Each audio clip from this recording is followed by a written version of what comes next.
राधे राधे कृष्ण कन्हैया गोपाल प्यारो मुरली बजैया। होलियां होती हैं ब्रज में अलग अलग, सब देखने जाते थे।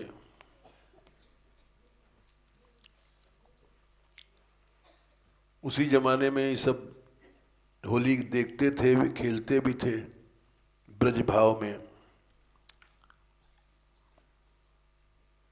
ब्रजवासियों के साथ होली गाते भी थे।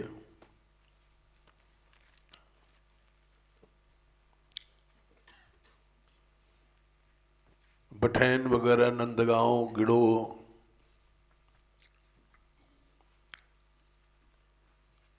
रार भदार, मुखराई, जतिपुरा, अन्योर, अलग अलग ढंग की होलियां हैं ब्रज में।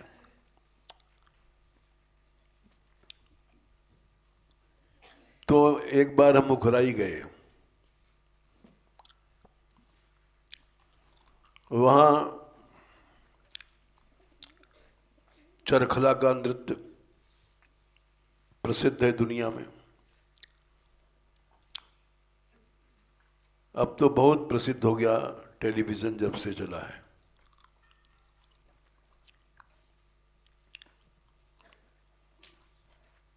तो वहाँ जो चरखला पे नाचती है, उस जमाने में उसको महीनों पहले से घी खिलाते हैं, तो ऊपर 7-8 घड़े हैं,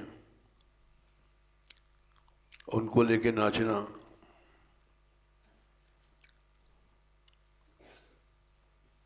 तो हम देखने गए वहाँ,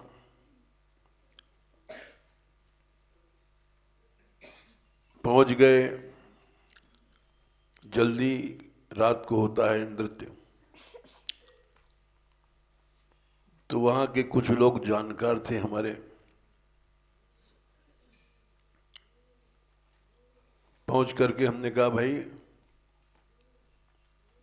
नृत्य तो पीछे देखेंगे, पहले यहाँ जो भजनानंदी संत रहते हैं,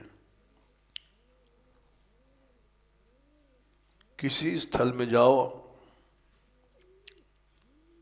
तो पहला काम यही करना चाहिए। श्रीमद् भागवत में लिखा है, शुश्रूषो श्रद्धानस्य वासुदेव कथा रुचि 1-2-16।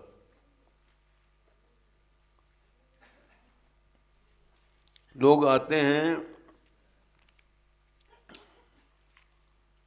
और खाली मंदिर के दर्शन करके चले जाते हैं।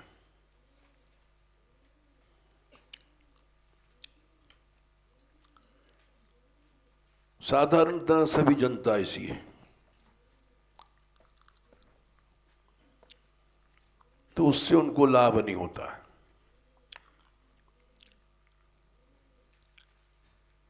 गंगा जी नहाओ, उससे लाभ नहीं होगा,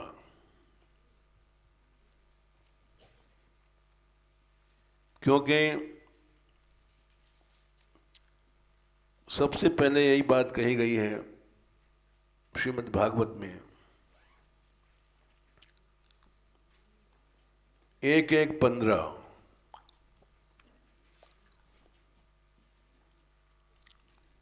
जहां जाओ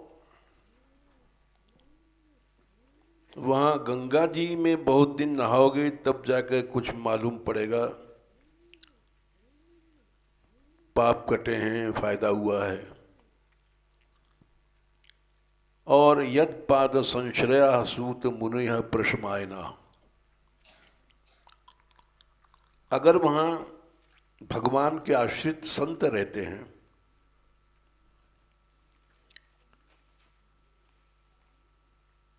भगवत आश्रित संत, हम जैसे लोग नहीं जो लड़ुआ पेड़ा के दास हैं, रुपया पैसा के दास हैं, ऐसे संत नहीं। ऐसे संत जो यथ पाद संश्रया, केवल भगवान के चरण के आश्रित बने हैं।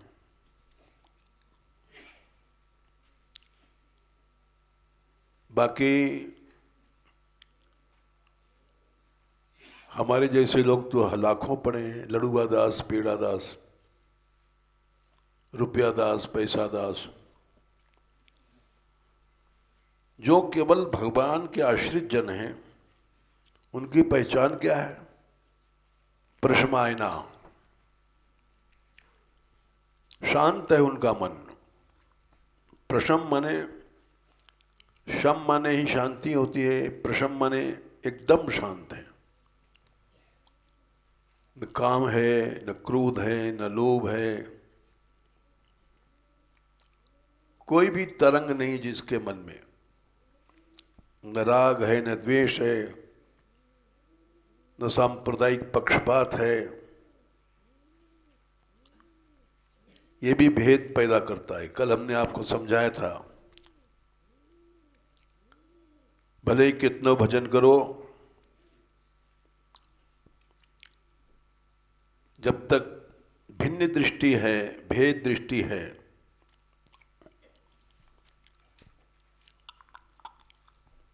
वो नहीं मिटती है, तब तक निर्गुणा भक्ति नहीं होती है। इसको फिर से समझ लो। 3, 29, 8, 3, 29, 9, 3, 29, 10। भले कितने माला फेर लो, तिलक लगा लो, छापे लगा लो, लाल कपड़ा पहन लो, सफेद कपड़ा पहन लो,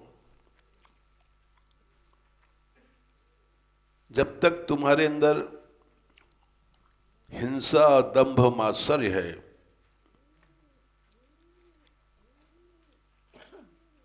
और भावम मई कुर्यात, खूब भगवान में भाव करते हो,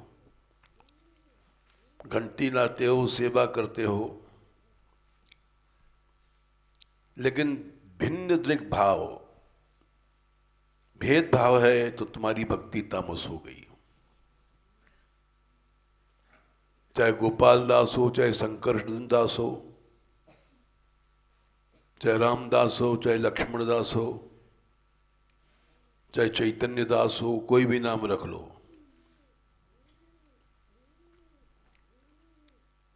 भिन्न दृक् भाव है, भेद दृष्टि है, तो तुम्हारी भक्ति तामस हो गई।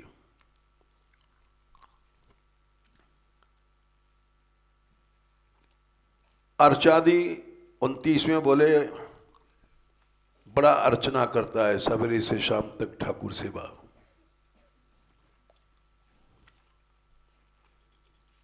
चौबीस घंटे गोपाल जी को साथ रखते हैं, सोते उठते जागते।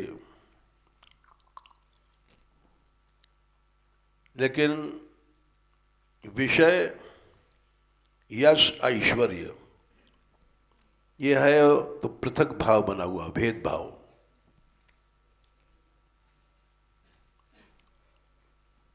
तो तुम्हारी भक्ति राजस हो गई।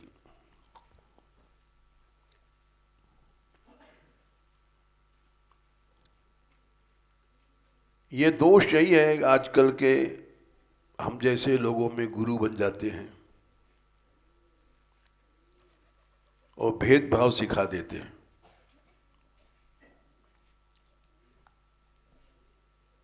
हम निम्बार्की हैं, ये गौड़िया है, ये रामानंदी है, ये सब भेद बना रहता है। इससे ऊंचे चलो, कर्म हमारा नष्ट हो जाए, हम मुक्त हो जाएं, बड़ा ऊंचा लक्ष्य है। न लड्डू, न पेड़ा, न विषय, न यश, कोई भी चीज नहीं है। केवल हमारे कर्म समाप्त हो जाएं या सब भगवान में अर्पण हो जाए, इतना ऊंचा लक्ष्य है। लेकिन पृथक भाव बना हुआ है। तो तामस भक्ति बन जाएगी।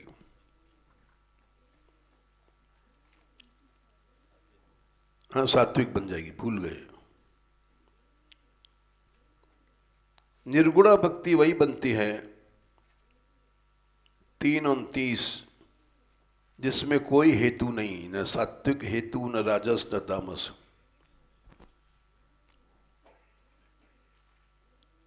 ऐसा भक्त प्रशमायन हो जाएगा।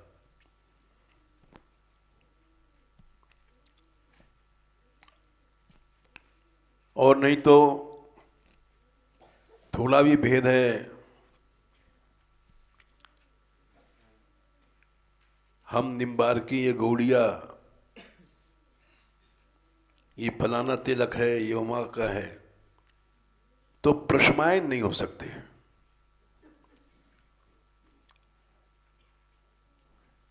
प्रशमान तो जाकर बनता है निर्गुणा भक्ति में, वही सच्चा भगवान का आश्रय है।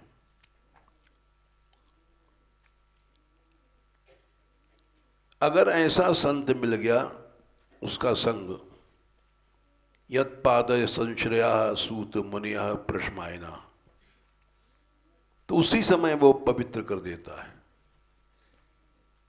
उसका दर्शन ही पवित्र कर देगा। स्वरध्वनि में गंगा जी का पानी तो बहुत दिन तक नहाओगे तब जाकर के कुछ पता पड़ेगा। इसीलिए गोसाई जी ने लिखा, संत दरसते पातक टरही। ऐसे संत के दर्शन से ही पाप जल जाता है।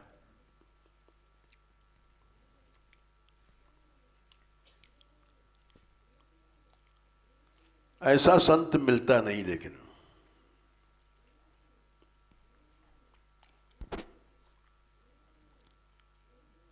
लेकिन अगर कहीं गए तीर्थों में,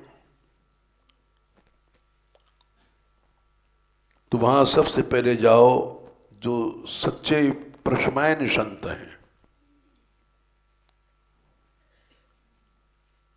वही भगवान के आश्रित हो सकते हैं। नहीं तो हम जैसे लोग तो वही सोचते हैं पंगत की चिट्ठी मिल जाए, लड़ुआदास जन्म भर बने रहेंगे।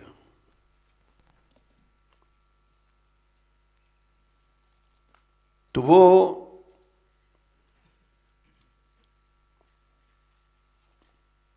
पाद संश्रय नहीं है वहां। धन मंदिर को, धन मेवा को मंदिर सेवत, करत कोठरी विषय रसे, काय भयो वृंदावन बसे। ऐसे धाम में रहने से क्या लाभ है? पैसा के लिए और मेवा माने जीव के लिए। कोई मंदिर टटोल लिया, वहां पैसा मिलने लग गया, और मेवा माने बढ़िया माल टाल खाने का।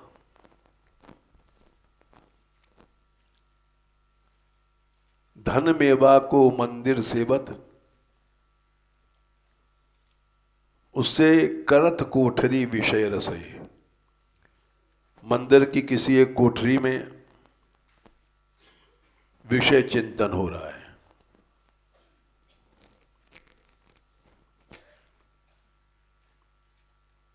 तो इसलिए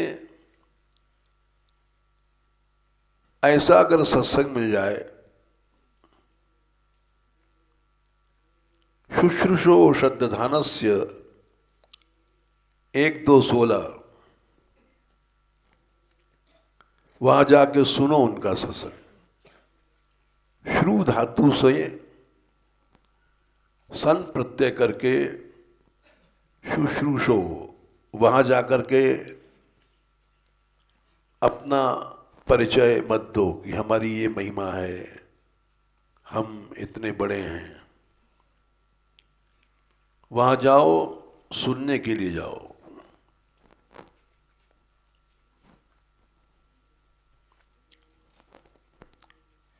इसके बहुत से उल्टे उदाहरण हैं। लोग जाते हैं बड़े बड़े संतों के पास, पहले अपना परिचय देंगे।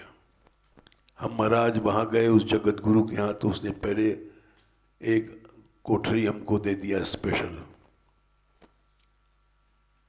अच्छा भाई वाह, यानी हमारा आदर जगत गुरु लोग करते हैं। या आएंगे तो परिचय देंगे, महाराज ये हमारी घरवाली है, हम में तो उतनी भक्ति नहीं है, लेकिन ये सवेरे से सेवा में लगी रहती है, ये परिचय देंगे। यानी अपनी स्त्री की विशेषता बताएंगे, अपने आसक्ति का परिचय देते हैं। या कोई बच्चा साथ में वो ऊधम कर रहा है और उनका लड़का है, तो उसका परिचय देंगे। महाराज यहाँ हल्ला कर रहा है, लेकिन घर में तो सवेरे ताली बजाता है, कीर्तन करता है और बड़ा नाचता है। हाँ भाई, ये सब नहीं करना चाहिए। तुम वहां जाते हो तो सुनो।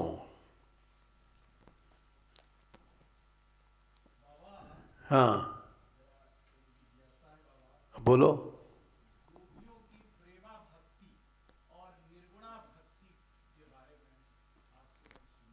वही तो निर्गुणे तो बता रहे हैं। चाहे गोपी हो, चाहे कोई संत हो, भक्त हो, बस वही निर्गुणा है।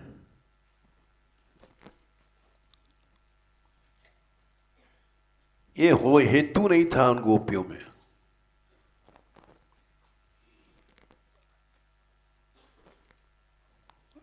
गोपियों की इंद्रियां ही कृष्ण के लिए थी और हमारी इंद्रियां लड़ुआ के लिए हैं। अच्छा तुम सुन, गोपी गीत से सुन लो। अक्षण बताम फलमिदम न, वेणुगीत में आता है पहला श्लोक। गोपी का उदाहरण ले लो। वेणुगीत 21वां अध्याय है, 10वें स्कंद में, और उसमें पहला श्लोक यही है, अक्षणवताम फलमिदम न परम विदामा।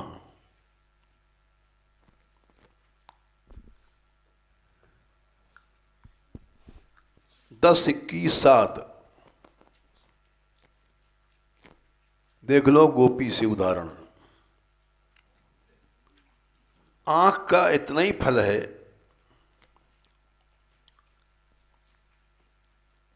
कि सामने से कृष्ण बलराम आ रहे हैं और उनको देखें। आंख का ये फल नहीं है कि हमारी बहू आ गई है, ये बेटा आ गया, इसको देखें, प्यार करें, गोद में बैठा लें।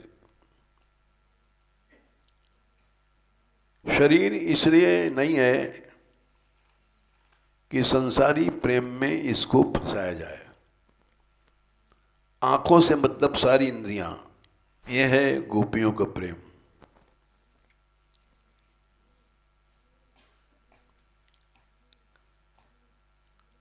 और हमारी आंखें क्या हैं? ये बड़ी सुंदर स्त्री आ गई, इसको देखो। ये बड़े भारी सेठ जी आ गए, इनको देखो। आंखों के ये फल नहीं है, किसी संसारी आदमी को देखो।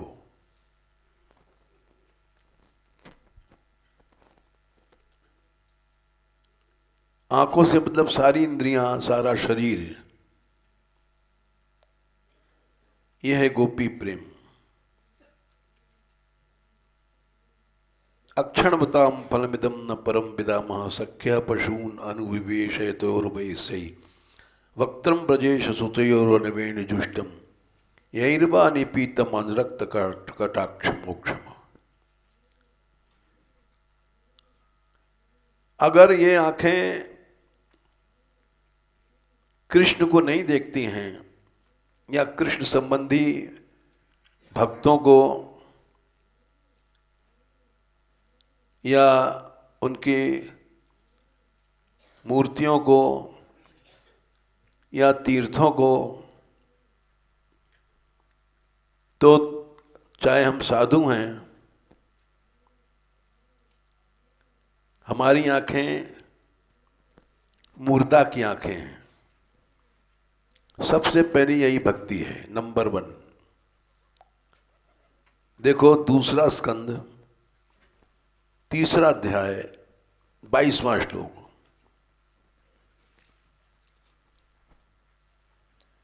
बर कहते हैं मोर पंख के भीतर जो भीतर आंखें बनी हुई हैं। मोर पंख में ऐसे देखो तो आंखें बनी हुई हैं, पंखा में चंदुआ देखा है कि नहीं?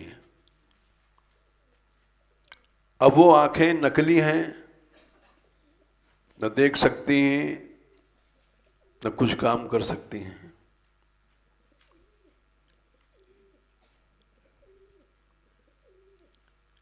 जिन आंखों से मनुष्य अपनी आसक्ति की चीज देखता है वो बरहाइते, वो मुर्दा आंखें हैं। आंखें हैं तो लिंगानी, भगवान के लिंग मने मूर्तियों का दर्शन करो, चित्रों का दर्शन करो।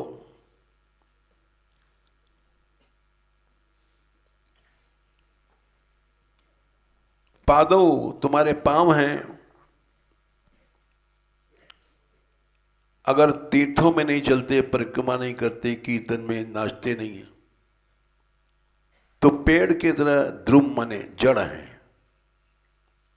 यानी तुमको अब जड़ योनि मिलने वाली है। टांगों का उपयोग पैसा कमाने या भोग भोगने में ही करते हो। टांगे इसलिए नहीं है,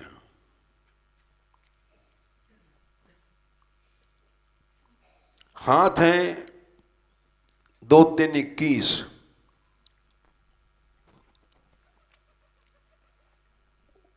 सपर्यामन सेवा, भगवान या भक्तों की सेवा नहीं करते हो तो भले कांचन कंकण, सोने का कंगना पहन लिया है, हीरे लगे हैं, मोती लगे हैं, बड़े आदमी हो,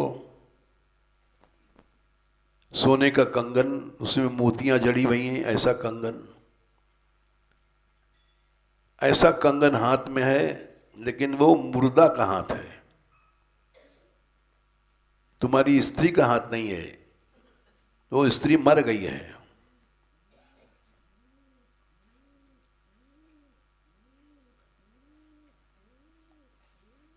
इसको निर्गुणा भक्ति कहते हैं।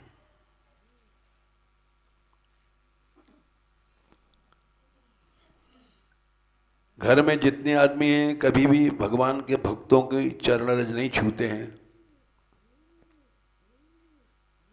2 3 23 जीवन छवो, वो जी रहे हैं, सांस चल रही है, लेकिन है मुर्दे।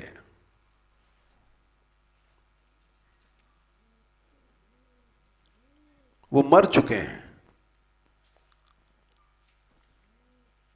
चाहे तुम्हारी बड़ी प्यारी स्त्री है और तुम उससे लिपट रहे हो, चिपट रहे हो, मुर्दे से लिपट रहे हो, उससे भक्ति नहीं है, तुम मुर्दा है।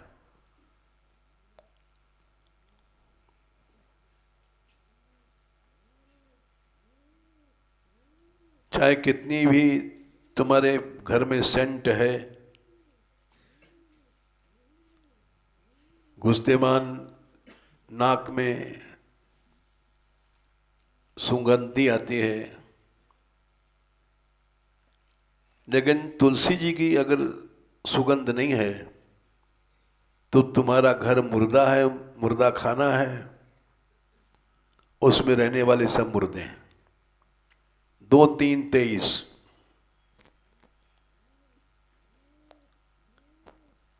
गोपियों को क्या देखते हो, पहले हम अपने आप को देखें कि हम जिंदे हैं कि मुर्दे हैं। इन मुर्दों से प्रेम कर रहे हैं कि जीवित लोगों से प्रेम करते हैं। किसी घर में जाओ और कह दो तेरी स्त्री मर गई है, मुर्दा है, तो निकाल देगा या पीटे जाएगा। वो पिटोगे, ऐसा कहीं कर मत लेना, नहीं तो जरूर पिटोगे।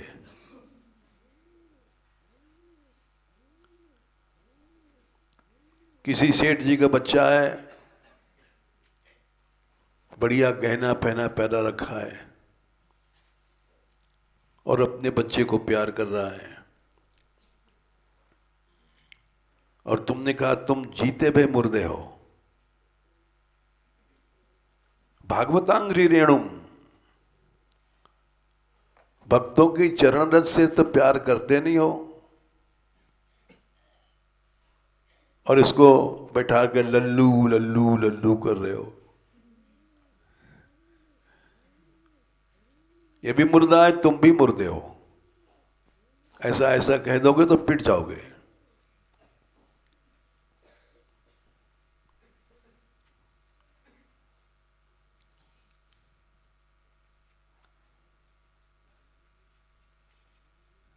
और देखो उदाहरण,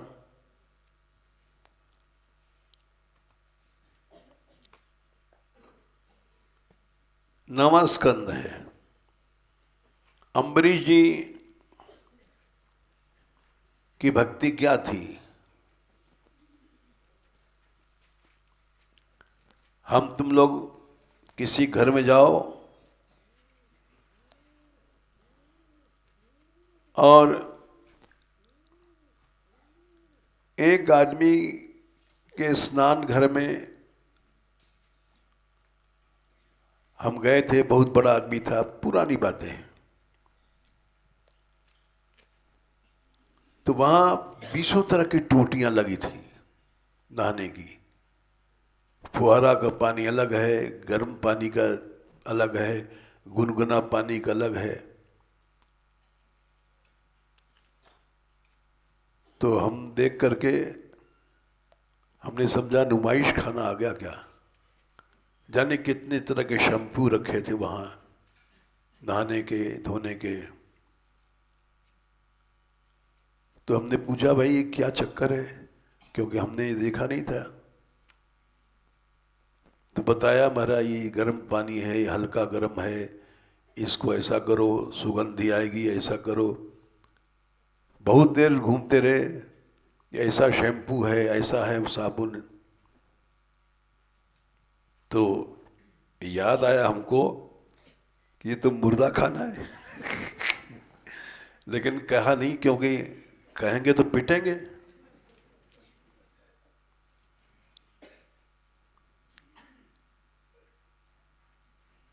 इसलिए कुछ बोले नहीं।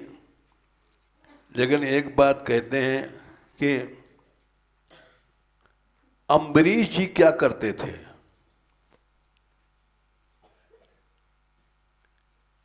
9/4/19 देख लो।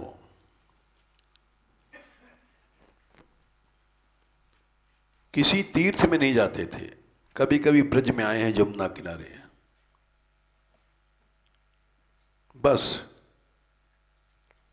न उनके पास नहाने के कोई शैम्पू थे, न कोई बाथरूम था। उनका नहाना क्या था?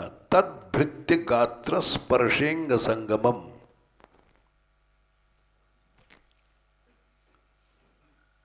भगवान के भक्तों के शरीर को छू लिया, हो गया स्नान।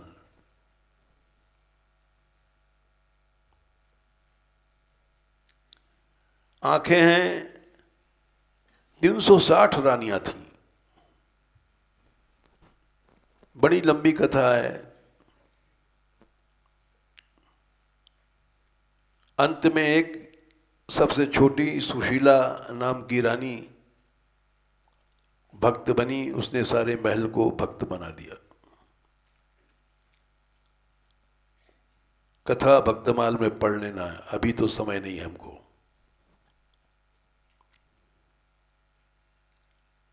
और उसकी चर्चा भागवत में भी है।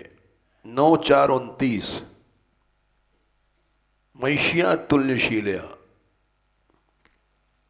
अम्बरीश से कम नहीं थी। जिन अम्बरीश के पीछे भगवान ने अपने गुरु दुर्वासा को छोड़ दिया,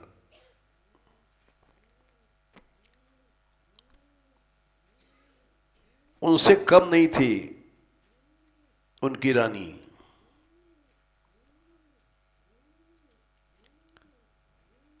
ऐसी आराधना करते थे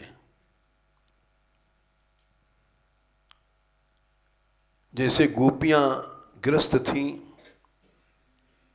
वही उदाहरण अम्बरीश जी ने रखा।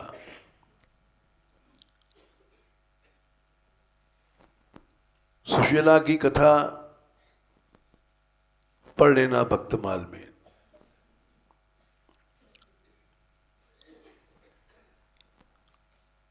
ऐसी स्त्री होनी चाहिए।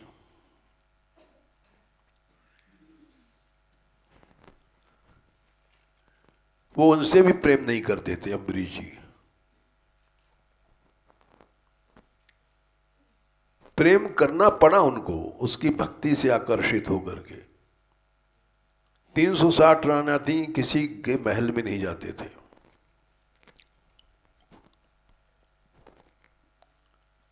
और हम जैसे लोग एक गधी सी होगी तो उसकी भी तारीफ कर देंगे, उससे प्रेम करेंगे।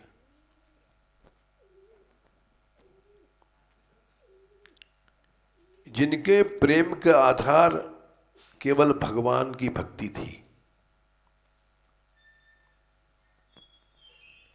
इसको कहते हैं गृहस्थ।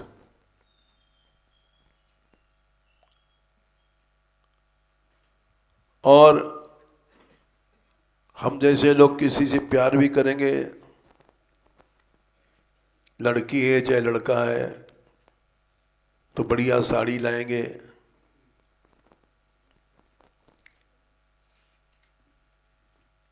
अरे एक गुरुजी थे हमारे सामने, करीब 50 साल पुरानी बात है। हम पढ़ते थे वहाँ प्रेम सरोवर में, तो उनका शिष्य गैवरबन में रहता था, उसकी अलग व्यवस्था की थी महंत जी ने। और हर दूसरे चौथे दिन या 10 दिन में कोई उसकी कपड़ा पहनने की लेके आते थे। वो बढ़िया राजकुमार की तरह रहता था लड़का।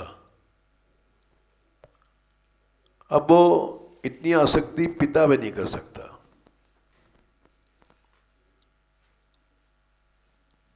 हम लोग देखते थे, हंसते थे,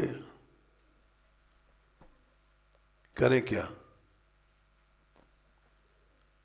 बड़े नामी महात्मा थे वृंदावन के, लेकिन आसक्ति थी एक शिष्य में। तो हंसते थे, भाई ग्रस्त होते, अगर इनका ब्याह होता तो जाने क्या करते। आसक्ति जहां है वहां कामना अवश्य होगी।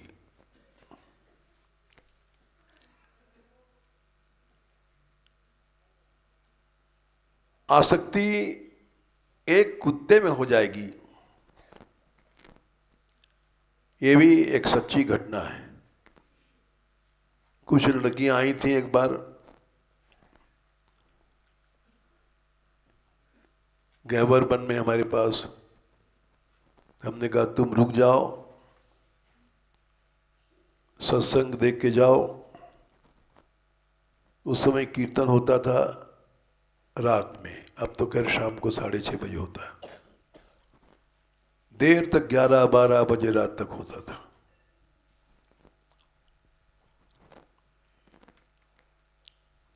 तो वो बोली, 2-3 थी, कि महाराज जी हम रुक नहीं सकते। हमने क्यों, पिताजी आज्ञा नहीं देंगे, माताजी आज्ञा नहीं देंगी? बोले नहीं, माता पिता की बात नहीं है, वो तो बड़ा विश्वास करते हैं हम पे, हम 2 दिन भी नहीं जाएं तो फिक्र नहीं करेंगे। हमने कहा फिर बोले हमारा पिल्ला है, उसको कौन वो स्पेशल कुत्ता होता है, उसको एल्सीशियन कहते हैं, जाने क्या कहते हैं। उसको हम ही लोग नहलाती हैं, हम ही लोग धुलाती हैं, हम ही लोग खिलाती हैं। तो हमने कहा भैया कुत्ता ही भगवान बन गया।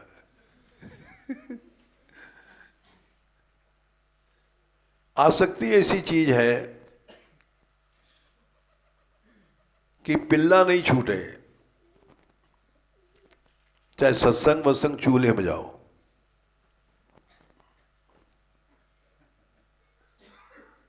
जहां आसक्ति होती है,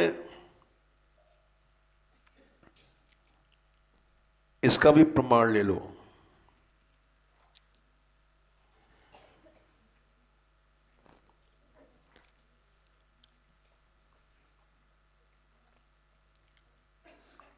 ग्यारह, 21, 19 संगा तत्र भवेद कामा। संग माने आसक्ति अगर पिल्ले में हो गई है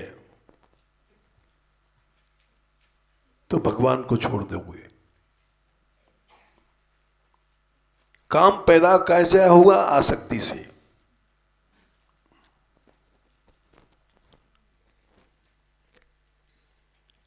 गीता में भी देख लो, दूसरे अध्याय में शायद 62 62वां श्लोक होगा या 63 होगा। ध्यायतो विषयान पुंस संगस्तेषु उपजायते। वाह, हमसे ज्यादा तुमको याद है। संग माने आसक्ति से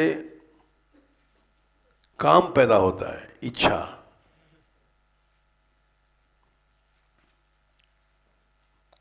अब इच्छा पैदा भई तो इच्छा के पीछे 50 बीमारी आ जाती हैं।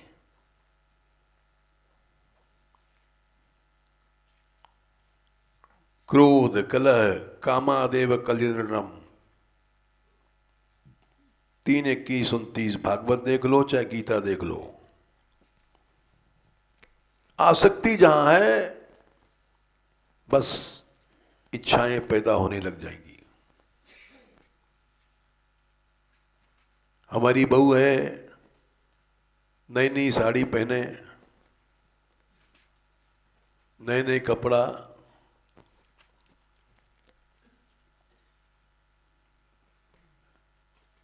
क्या बताएं थोड़े में, ये सब की कहानी सुनावे तो बहुत लंबा मामला है। आसक्ति जहां है, एक गधे में है, एक कुत्ते में है, तो आसक्ति का बंधन रहेगा और कामनाएं पैदा होती रहेंगी। और कामना जब पैदा हो गई तो कामना के पीछे अनेक 21 दोष हैं, कली के 21 दोष हैं। 21 दोष आ जाएंगे इच्छा में।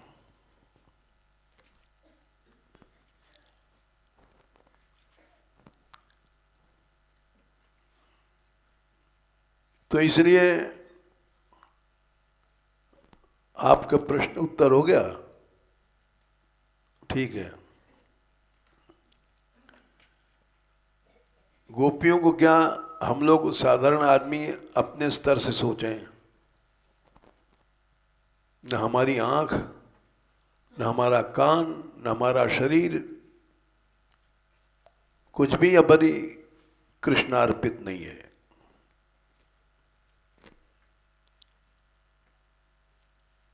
चाहे हम लोग साधु बन गए हैं,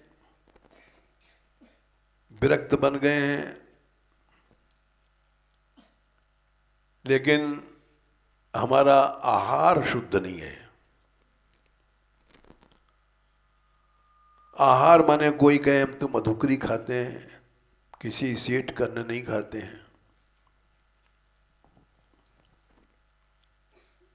आहार माने केवल भोजन, जीभ से खाने वाला भोजन नहीं है। आह्रियन्ते इति आहारा। आहार शब्द कैसे बना है? आ माने समन्ता, चारों तरफ से, ह्रियन्ते जो लाया जाता है वो है आहार।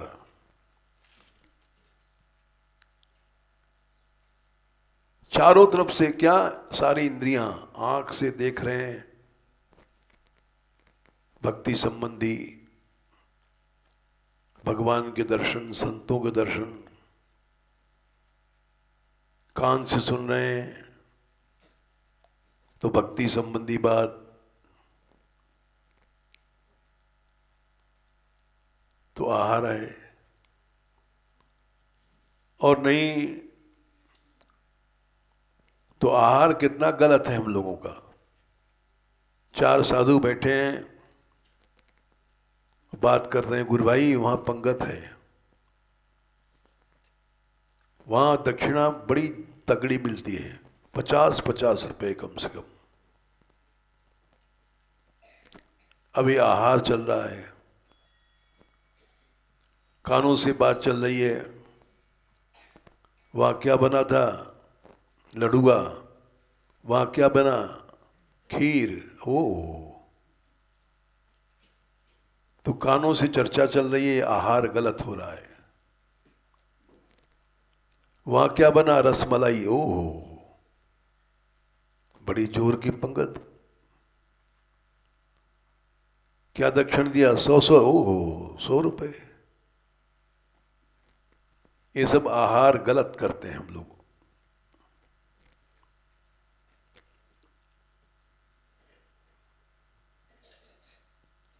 क्या दक्षिणा मिला? एक एक शॉल।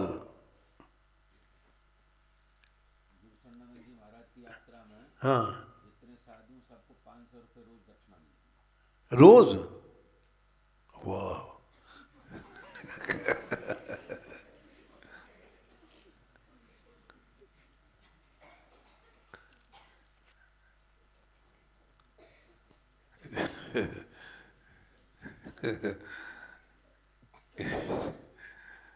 चलो भाई ठीक है।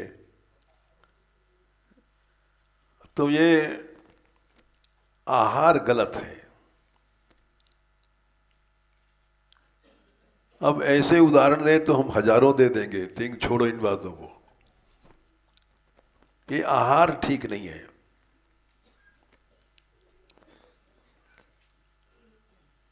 अब 500 रुपए जब रोज मिलेंगे तो 30 दिन में 15,000। वाह। यात्रा की यात्रा और प्राप्ति की प्राप्ति।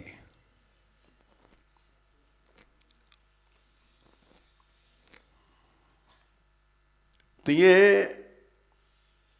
आहार गलत करते हैं हम लोग। आहार गलत करते हैं तो अंतःकरण गलत हो जाता है, गंदा हो जाता है। एक मंत्र है उपनिषद में, आहार शुद्धौ सत्व शुद्धि, सत्व शुद्धौ ध्रुवा स्मृति। आहार अगर अशुद्ध है तो अंतःकरण अशुद्ध हो जाएगा।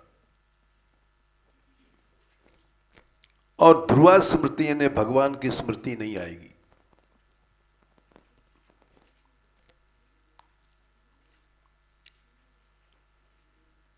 इसलिए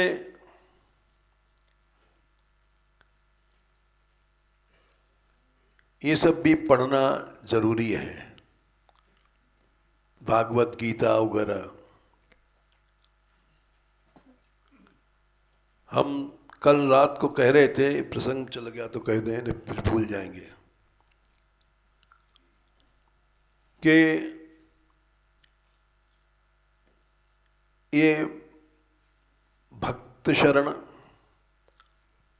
सुना है, ये लव कुमुदी आजकल यहाँ पढ़ा रहे हैं, कल पता पड़ा हमको। और पढ़ने की बात कल दिन में भी कर रहे थे हमने।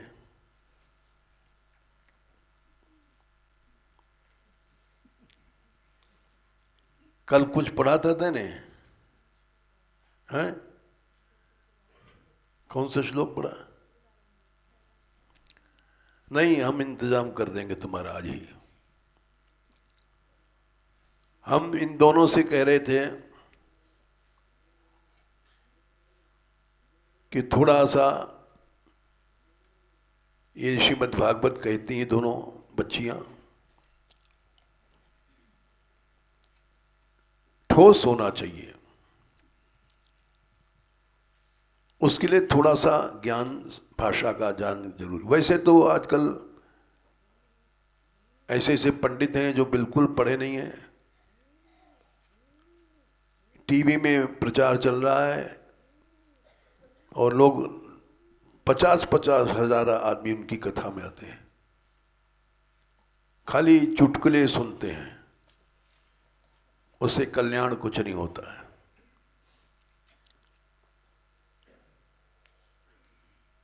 लेकिन ऐसी कथा कहने से क्या लाभ? पैसा मिल गया, नाम हो गया। कल्याण होना चाहिए। कल्याण के लिए कुछ शाब्दिक ज्ञान जरूरी है। तो हमने इनसे कहा था, मुरली से तुम उसको पढ़ाया करो। पढ़ाने से बड़ी जल्दी विद्या आती है, विद्या देने से आती है। जिस चीज का दान करोगे वो बढ़ेगी। देखो, हम यहाँ आए तो हमने जाने कितने लोगों को बाजा ढोलक सिखाया, उससे कीर्तन करने लग गए लोग। तो कीर्तन का दान किया तो कीर्तन बढ़ गया।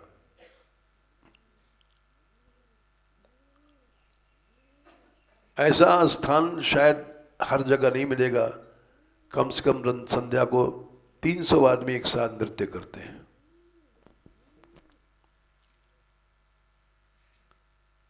और घंटों नृत्य करते हैं, 5 मिनट 10 मिनट नहीं। ये क्यों हुआ है? इसमें कोई तारीफ नहीं है किसी की। ये विद्या दान दिया गया, उसका परिणाम है संत वही है जो भूरिद है, गोपियों ने कहा, जो भगवत कथा का दान करता है।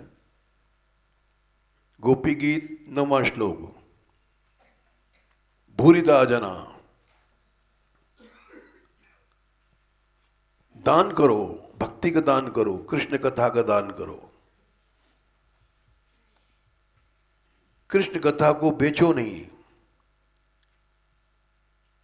तो हमने इसे कहा था, तुम पढ़ाओ मुरली को, श्री जी को। तो इसने हमारी बात मान लिया, बड़ा आश्चर्य है।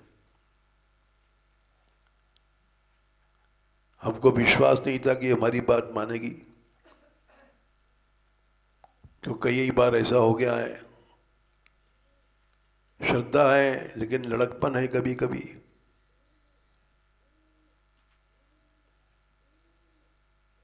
चलो, इसने बात मान लिया। तो हमने संकल्प किया है कि ये रहती तो हैं बाहर, ज्यादा कथा कहती हैं। 3 महीने में इनको कौमुदी का ज्ञान हो जाना चाहिए।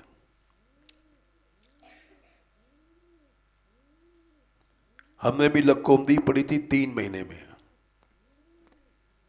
और 3 महीने में प्रथम खंड किया, 3 महीने में दूसरा खंड कर दिया।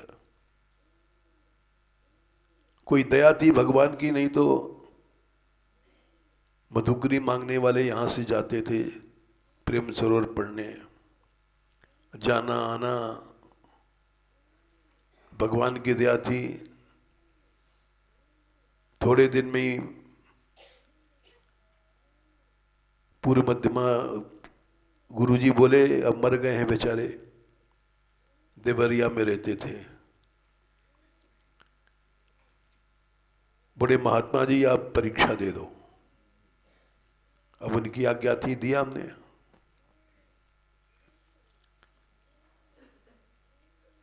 और पूरे मध्यमा में ही 90% तक नंबर आए, फर्स्ट क्लास से भी आगे। तो भगवान की कृपा होती है।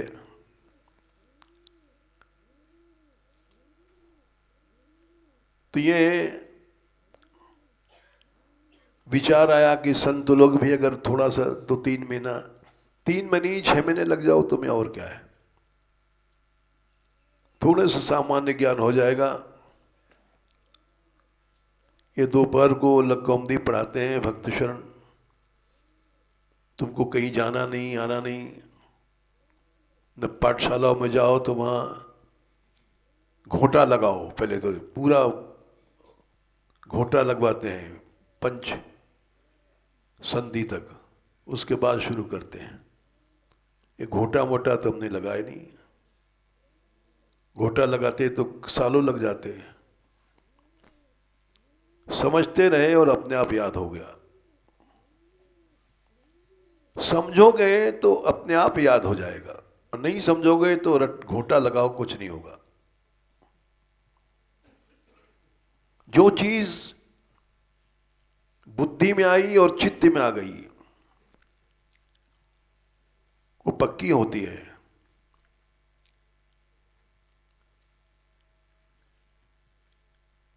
कथा हजारों आदमी सुनते हैं, कल्याण नहीं होता, क्योंकि मनन नहीं करते। श्रवणम तु कृतम सर्वै मननम न तथा कृतम। महात्म्य देख लो,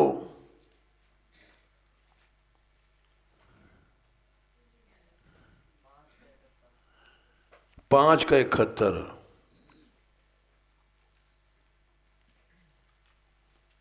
महात्मा पांचवा। बिना मनन किए कथा का फल नहीं मिलता।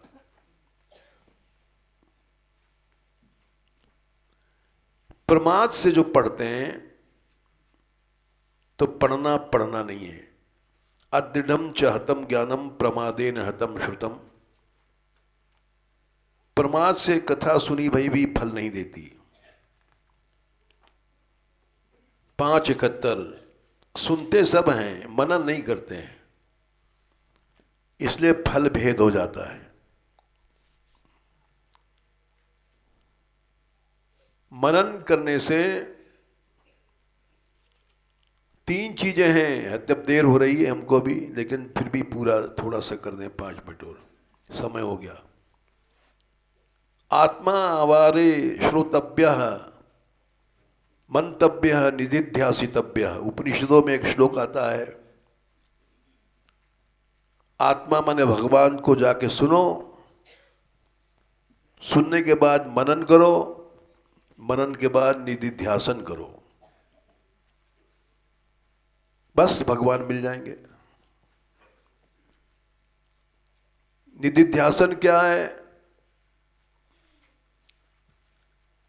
हर आदमी निधिध्यासन करता है पता नहीं इसको। जैसे बच्चा छोटा है, बचपन में तो पहाड़ा रटता है। पहाड़ा सभी जानते हैं, 2 को 2, 2 दूनी 4, 2 3 6, 2 2 को 8। महीनों तक रटते हैं लोग, और आज तक पहाड़ा भूला नहीं, क्योंकि उसको इतना रटा गया कि वो चित्त में घुस गया। चित्त में घुसने वाली चीज स्थायी भाव को प्राप्त हो जाती है, वो संस्कार बन जाता है, जन्म जन्म तक नहीं भूलेगा। जैसे युधिष्ठिर पढ़ने गए, और पहले पाठ था सत्यम वद धर्मम चर स्वाध्यायान मा प्रमद, पहला पाठ है। तो उन्होंने पाठ पढ़ाया आचार्य ने, 10-20 पंक्तियां हैं प्रथम पाठ में। और बोले समझ गए, सब बच्चे बोले समझ गए।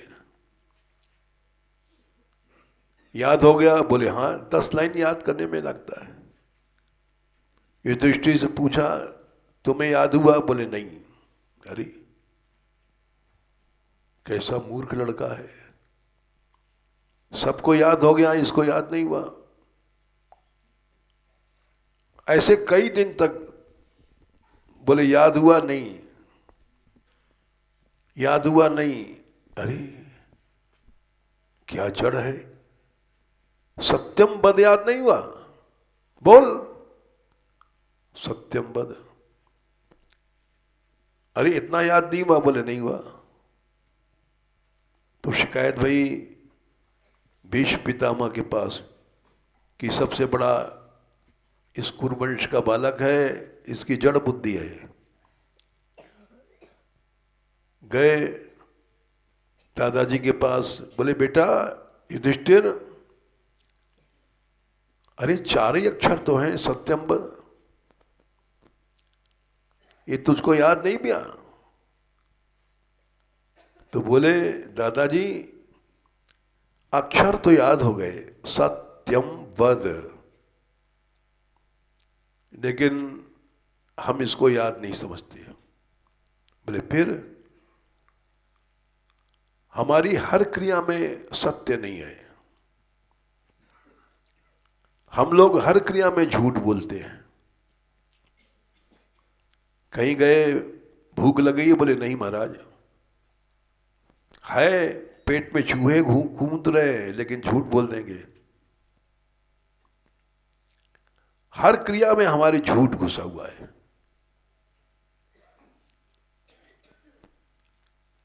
और उन्होंने कहा कि हमारी हर क्रिया में अभी सत्य नहीं आया।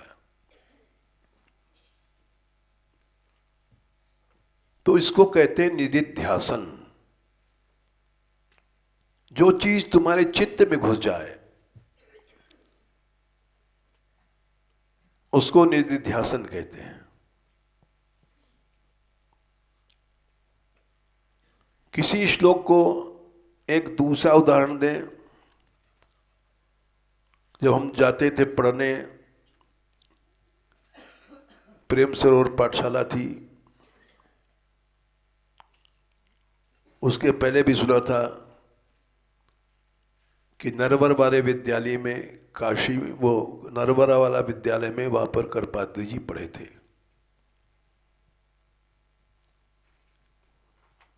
और भागवत उन्होंने ऐसी पढ़ी कि दिन रात भागवत पढ़ते रहते थे। चाहे पानी बरस रहा है, चाहे कुछ है, खड़े हैं। लेकिन भगवान की लीला है, माया उसी साधन से वे धर्म सम्राट बन गए। लेकिन उपासना का रास्ता बदल गया, शास्त्रार्थ करने लग गए। भक्ति में ये चीज मना की गई है। वाद विवाद हर्ष आतुरता इतो दंड जिए सहिए, हरिरस तबही तो कुछ पइए। भक्त को शास्त्रार्थ नहीं करना चाहिए। जीव गोस्वामी जी को निकाल दिया था रूप गोस्वामी जी ने शास्त्रार्थ करने पर। उन्होंने शास्त्रार्थ इसलिए नहीं किया था कि उनको अपनी जीत चाहिए थी। गुरु को अपमान किया था उस विद्वान ने। लेकिन क्यों किया शास्त्रार्थ? तो गुरु जी ने निकाल दिया, रूप गोस्वामी जी ने, चले जाओ। शास्त्रार्थ कभी नहीं करना चाहिए। मधुसूदन सरस्वती ने सारा संसार जीत रखा था शास्त्रार्थ में। काशी गए तो सब पंडित घबरा गए, इनसे कौन बोलेगा भाई। तो भगवान शंकर के विश्वनाथ मंदिर में सब ब्राह्मण गए, बोले काशी की लाज जाएगी महाराज, ये भारत जीत के आए हैं।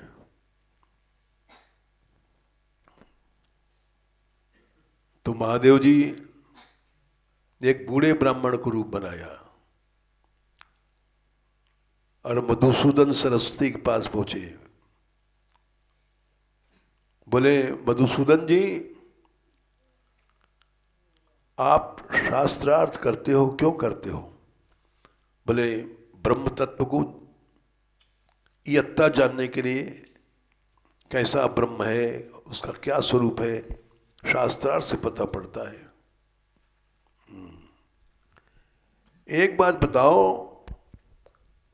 कि आप शास्त्रार्थ में जीतते होंगे? बोले हाँ, विजय करके हम आए हैं भारत। अच्छा, एक बात बताओ कि आप जब विजय होती तो आपको हर्ष होता है कि नहीं? बोले हाँ होता है। तो आपका चित्त तो अभी हर्ष और शोक में ग्रसित है। क्या यही ब्रह्म की प्राप्ति होगी इसी चित्त से? ओह, चौंक गए, ये क्या कह रहा है? ऐसा आज तक तो किसी ने प्रश्न नहीं किया।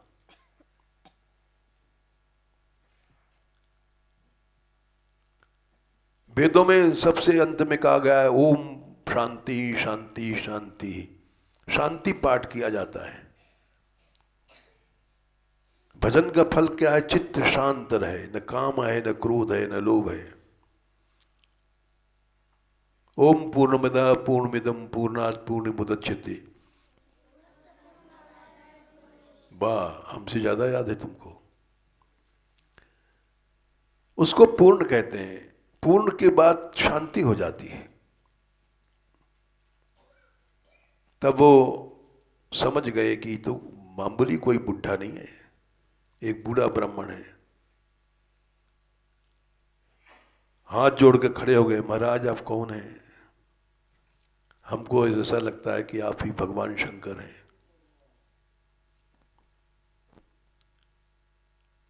हंस गए। बोले इन क्रियाओं से भगवान की प्राप्ति को कोई संबंध नहीं है।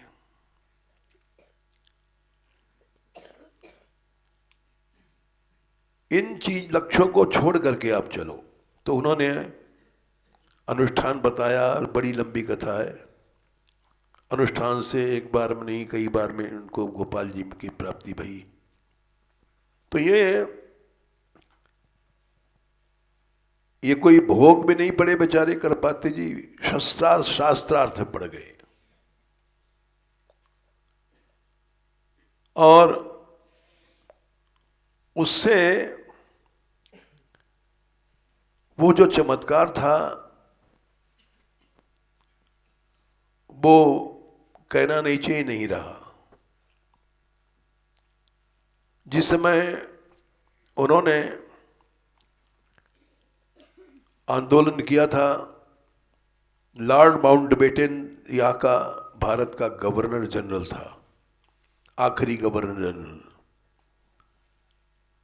लाखों तार गए, करपाती कुछ जी छोड़ो। तो माउंटबेटन ने कहा ऐसा तो साधु हमने देखा नहीं, सुना नहीं, लाखों तार आए। नेहरू जी से पूछा कौन है? तो नेहरू जी और माउंटबेटन दर्शन करने गए, वो जेल में बंद थे। दर्शन के प्रणाम किया, चला गया। इतना प्रभाव था भारतवर्ष में उनका। वो क्यों था? भागवत की उन्होंने उपासना किया, निधिध्यासन किया, और उसी का चमत्कार था। फिर वो शास्त्रार्थ में लग गए। वो भक्ति से इतर बात है। क्यों लग गए? भगवान की इच्छा, हम क्या बताएं। महापुरुषों के जीवन में भी परिवर्तन दिखाई पड़ता है। कल हम इन बच्चियों को पढ़ा रहे थे, कि नारद जी ने भगवान को शाप दिया। तो पार्वती जी को शंका हो गई कि नारद तो भगवान के अवतार हैं, साक्षात भगवान के भक्त हैं, और उन्होंने शाप दे दिया भगवान को। ये बात समझ में नहीं आती है।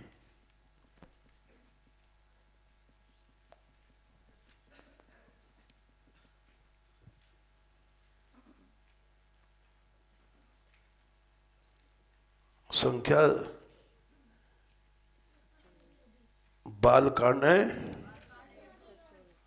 124।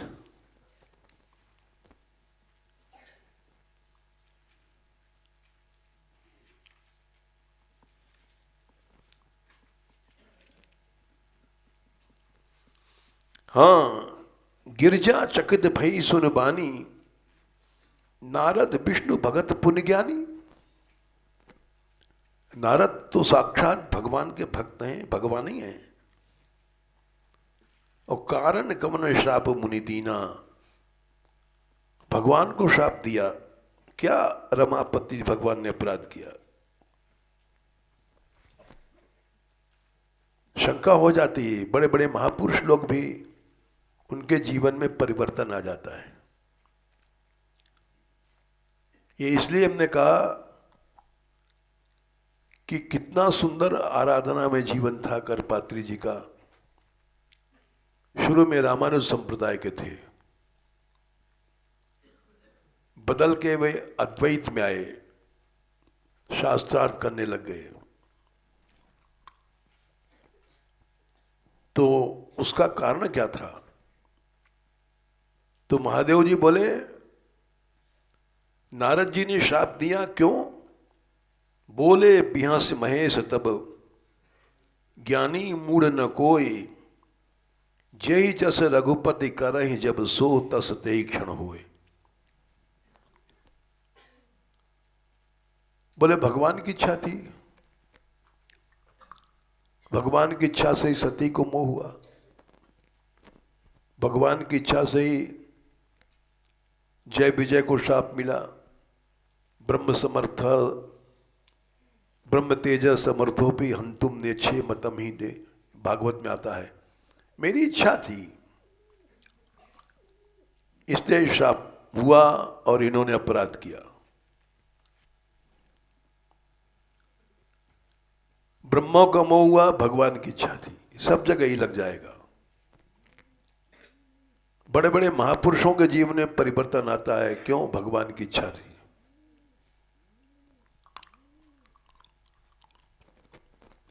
यानी जो बड़ा ऊंचा भक्त है वो भी कभी भी गिर जाता है। क्यों? भगवान की इच्छा थी। अब क्यों इच्छा थी, इसका उत्तर नहीं है। हमसे लोग पूछते हैं, हमने कहा भगवान से पूछो।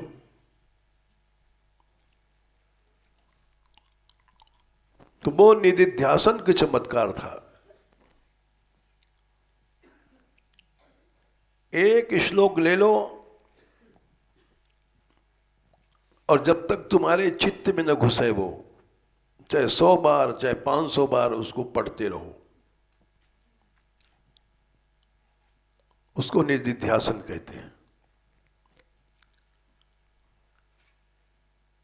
हमने इनको दिमाग में रोग था, राधा कांत को।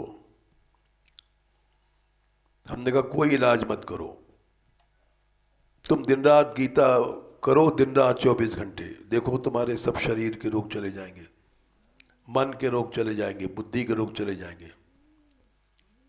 निधिध्यासन करो। लेकिन निधिध्यासन कठिन है। कोई श्लोक है 10 बार कह लिया फिर हो गया हो गया। एक हमने साधु देखे थे आज से 60 साल पहले, वृंदावन गए थे परीक्षा देने। वो उत्तराखंड के थे, गर्मियों में यहाँ नीचे आ जाते थे और निम्बार्क विद्यालय में ऊपर की ओर एक कमरा सामने है, परमहंस आश्रम, उस कमरे में रुकते थे और उन्हीं दिनों हम भी जाते थे। वो 24 घंटे गीता पढ़ते रहते थे, याद थी, और धड़ाधड़ चलते रहते थे। चल रहे हैं, फिर रहे हैं, टहल रहे हैं, श्लोक चल रहा है। तो हमने उनको देखा, हमारे ऊपर बड़ा प्रभाव पड़ा, आज तक नहीं भूले। तो ऐसा पढ़ो कि निधिध्यासन हो जाए। वो चित्त में जब चली जाएगी तो माया खत्म। फिर क्या होगा? विद्यते हृदय ग्रंथि छिद्यन्ते सर्व संशया क्षीयन्ते चास्य कर्माणि तस्मिन् दृष्टे परावरे। जब निधिध्यासन होगा तब 1-2-21 हृदय की गांठ टूट जाएगी, सब संशय चले जाएंगे। अब जहां संशय गया है, तुम्हारे कर्मों का नाश हो जाएगा।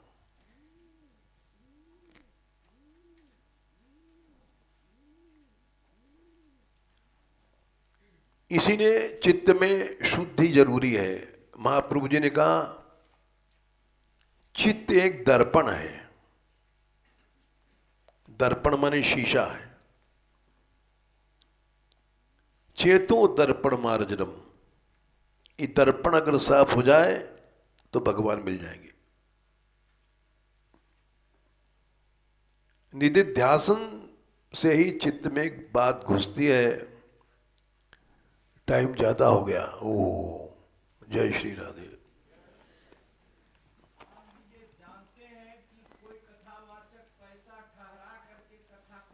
हाँ, पहली बात तो ये कि ऐसी कथा में जाना चाहिए कि नहीं चाहिए, और अगर चले गए तो निधिध्यास मनन करने से कोई लाभ होगा? भाई भगवान का चरित्र तो किसी तरह से सुनो, वो लाभ देगा। भाव को भाव अनखरा लस हूं,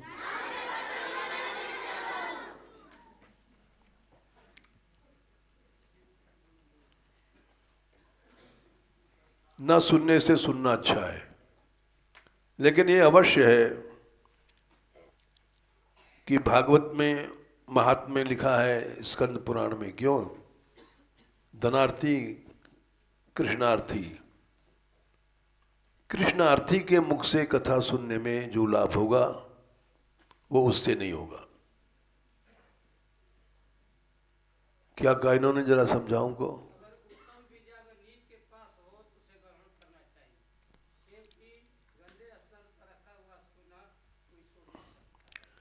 हाँ ठीक है, तुम्हारा विचार अच्छा है, लेकिन जो लाभ उससे होगा उससे नहीं होगा। इसका लो प्रश्न किया है तो एक प्रमाण बता दें भागवत से।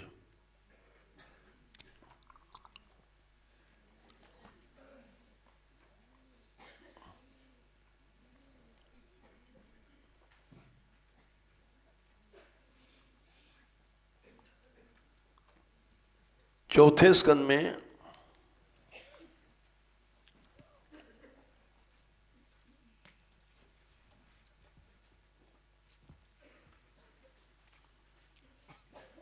चार 20-25 हमेशा के लिए समझ लो। 24 और 25, न कामे नाथ तदप्य हम क्वचित। पृथु जी भगवान थे और उसका कार्तिक भगवान है। भगवान सुन रहे हैं, भगवान समझा रहे हैं। उन्होंने कहा कि हमको मुक्ति नहीं चाहिए, न कामये। न का संबंध है ऊपर कैवल्य से। 23वें श्लोक में आया है कैवल्य शब्द। बोले न कामे, हमको मुक्ति नहीं चाहिए, क्योंकि उसमें आपके चरणाम्बुज का आसव नहीं है, भगवान की कथा का रस नहीं है। वो कहाँ मिलेगा? महत्तमांतर हृदयान्मुखच्युतो, वो महापुरुषों के हृदय में रहता है और उनके हृदय से मुख में आता है और मुख से बाहर आता है। तो हमको 10,000 कान दे दो।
स्कंद 3, 9, 5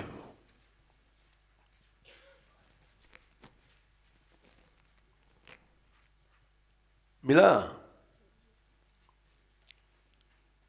नाक से भगवान की सुगंध को सूंघो,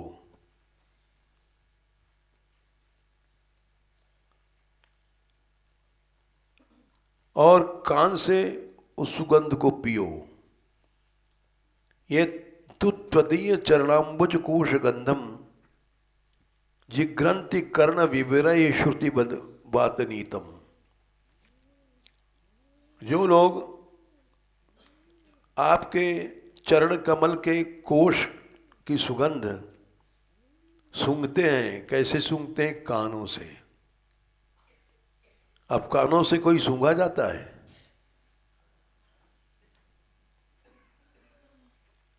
सुगंध कैसी है? श्रुति वेदों की हवा भगवान के स्वरूप को वर्णन करती है। वेदों में आता है भगवान का स्वरूप वर्णन। इससे तुमको भक्ति मिल जाएगी और आप उनके चरणों, आपका चरण उनके हृदय को नहीं छोड़ेगा। तो ये बात ध्यान होगा, 10,000 कान दे दो। 10,000 कानों से हम सूंघेंगे, यानी सुनेंगे। उससे क्या होगा? उत्तर 25वां, जब महापुरुषों के मुख से हवा निकलेगी, महान मुखच्युतो, तो उसमें आपके चरण कमल का अमृत का कण रहता है।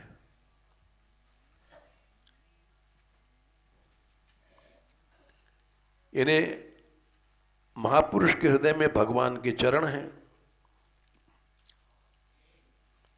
और उनसे, उसके मुख से जो शब्द निकले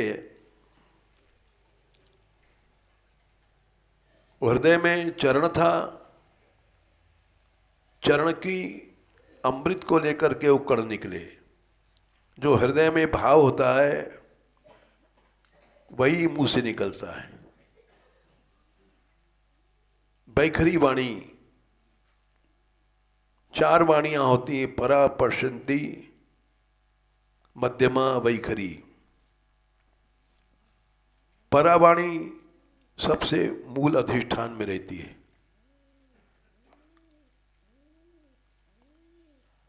नीचे से चली, यहां आई, पश्यंती बन गई मणिपूरक चक्र में, वहां से चली मध्यमा बन गई कंठ में, और मुंह में आई वैखरी बन गई। तो हृदय में अगर भगवान के चरण हैं तो वो भाव में जो शब्द निकलेंगे उन्हीं भावों को लेके आएगी, यानी उन्हीं कणों को लेके आएगी। और हमारे हृदय में है पैसा,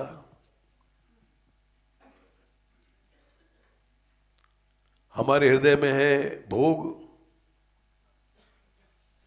हमारे हृदय में है लड़ुआ,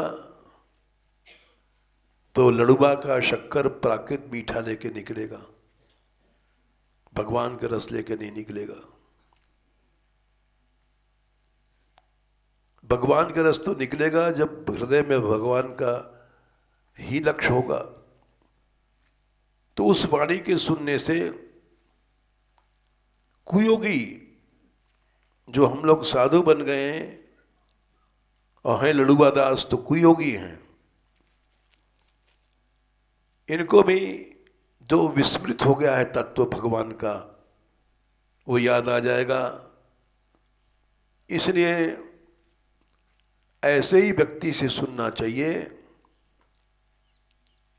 जिसके हृदय में लक्ष्य है केवल भगवान का। लाभ उसी से होगा।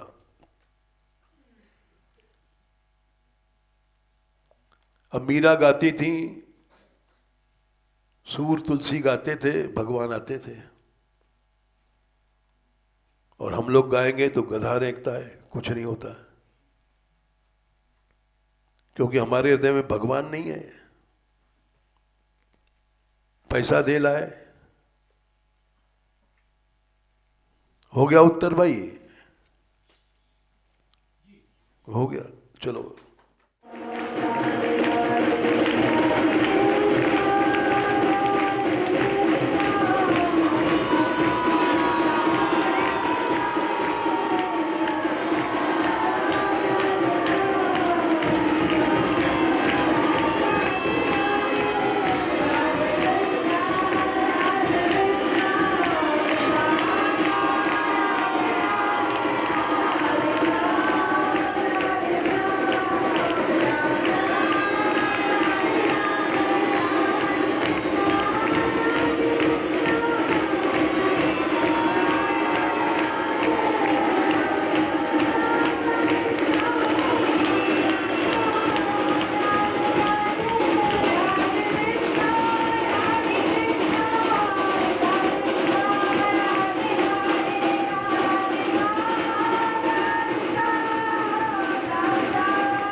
Yeah.